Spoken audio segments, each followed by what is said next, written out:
Russian President Vladimir Putin has said bilateral relations with the US are more important than squabbles between special services. In his latest comments on fugitive US intelligence leaker Edward Snowden, Mr. Putin said he had been warned against any activity that harms Russian-American relations. On Tuesday, Mr. Snowden applied for temporary asylum in Russia. He is wanted by the US for leaking details of surveillance programs. Mr. Snowden has been in Moscow's Sheremetyevo airport for the past 3 weeks.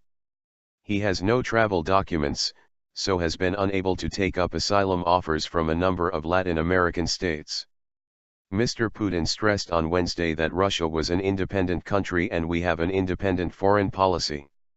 Responding to a question from the Interfax agency on what he thought the difference was between human rights activism and anti-American activity, Mr. Putin replied that he would not go into details. A spokesman for Mr. Putin previously said that the decision on whether Mr. Snowden's asylum request would be granted was not Mr. Putin's to make. Mr. Putin is clearly aware of the sensitivities involved, and the issue risks overshadowing talks with US President Barack Obama, who is due to visit Russia in September, correspondents say. Torture fears. On Tuesday, Anatoly Kucherena, a lawyer with strong links with the Kremlin who helped Mr. Snowden with the paperwork, said that he planned to stay in Russia for now.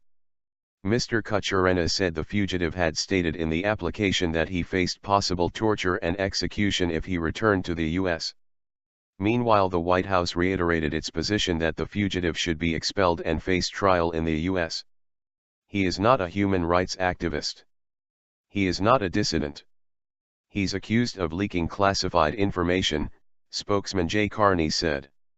Russian officials have said Mr. Snowden might be moved to an airport facility for accommodating refugees while his application was being processed, which should take no more than 3 months. Although the Russian government insists the decision will be made by a relatively junior official, the person in charge will be in no doubt what his boss would like him to do, correspondents say. Mr. Snowden arrived in Russia on June 23, having left Hong Kong, from where he had issued his leaks to the media. But he is unable to leave the transit zone as he currently has no asylum documents or Russian visa, and the US has revoked his passport. In addition, some European countries are likely to close their airspace to any plane suspected of carrying the fugitive. Mr. Snowden's leaking of thousands of classified US intelligence documents has led to revelations that the National Security Agency is systematically seizing vast amounts of phone and web data.